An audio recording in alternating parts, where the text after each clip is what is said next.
अंडा मिल गया।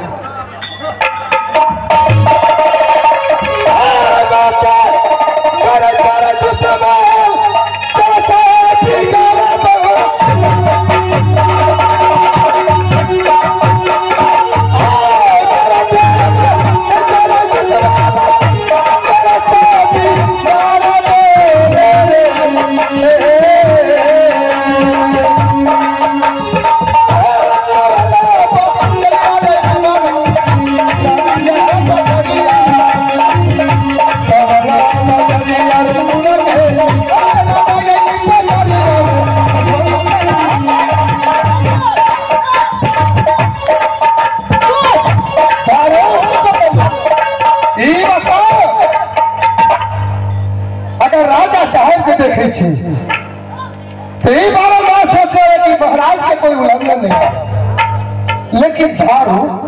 दारू हम बेचे हमने तो फेंकर दारू क्या डालता तूने बोला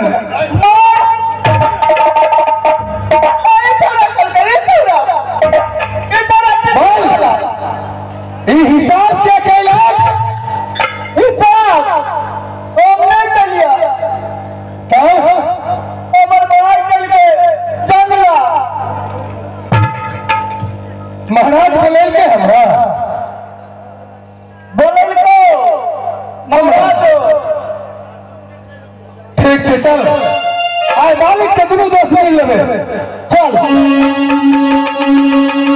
अरे चल अच्छा राजा सवा आई राजा यही पाता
मैं तुम्हारा प्रणाम स्वीकार नहीं करना चाहता हूं।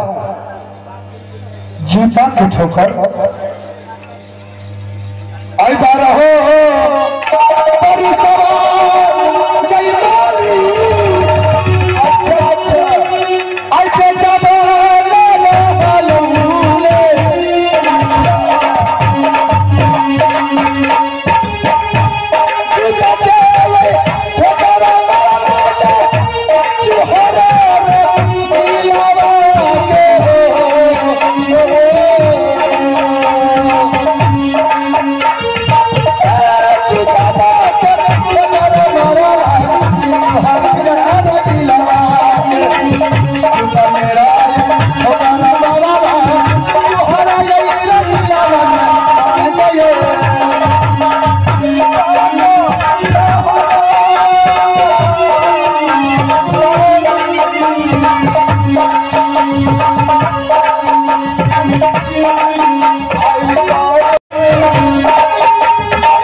जूता के ठोकर मार रहा है दरबार में।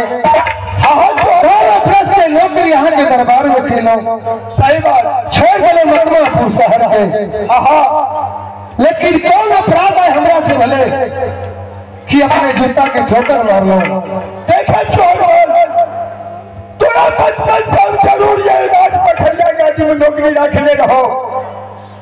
जबकि तू 12 बरस को मर रहा है समय से हमरा दरबार में तू नौकरी कर रहा था। हाँ मालिक आज तक कोई शिकायत नहीं भेल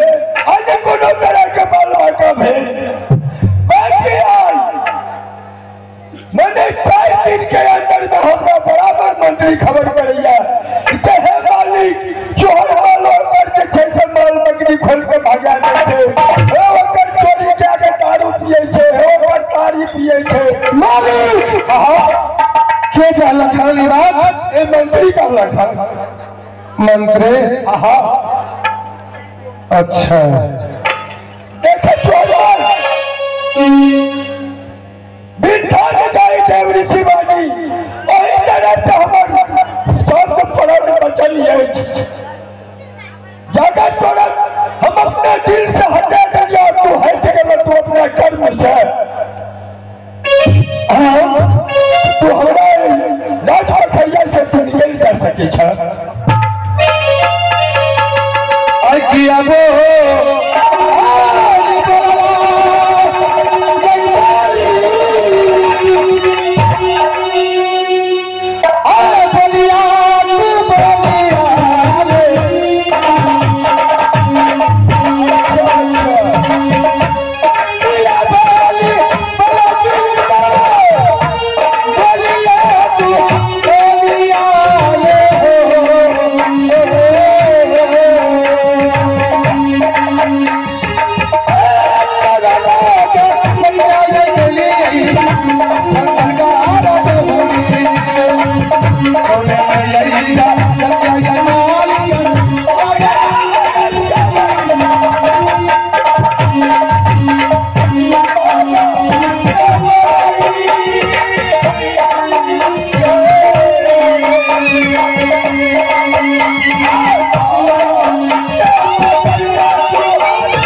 किछु हरमल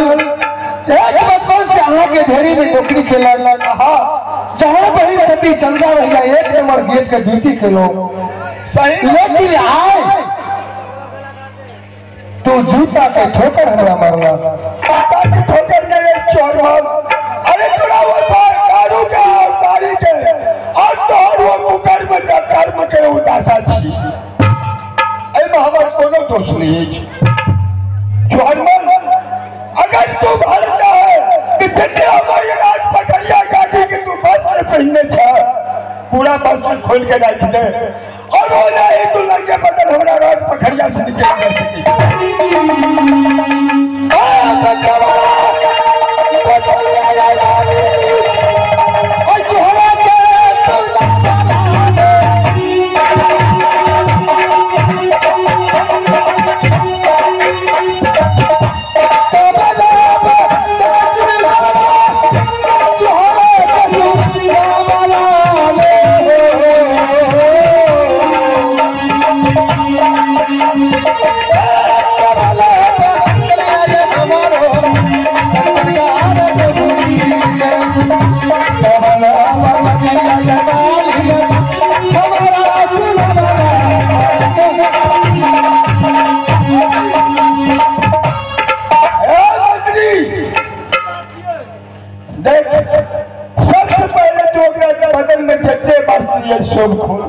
ठंडा का मौसम से पीने रहा अरे वो हवानी मानी नहीं जानी पूरा खोल पहले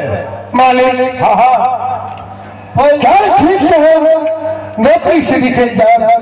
अच्छा लेकिन बदल के बात से रह दिया देख हनुमान अगर सही तरह से तू हमरा उपराज के शिकायत के पूरा कान में लोडिंग भेज देना और भजा गए के कारण तू पूरा बदल के बाल उतार के रख दिया चल जा सके छे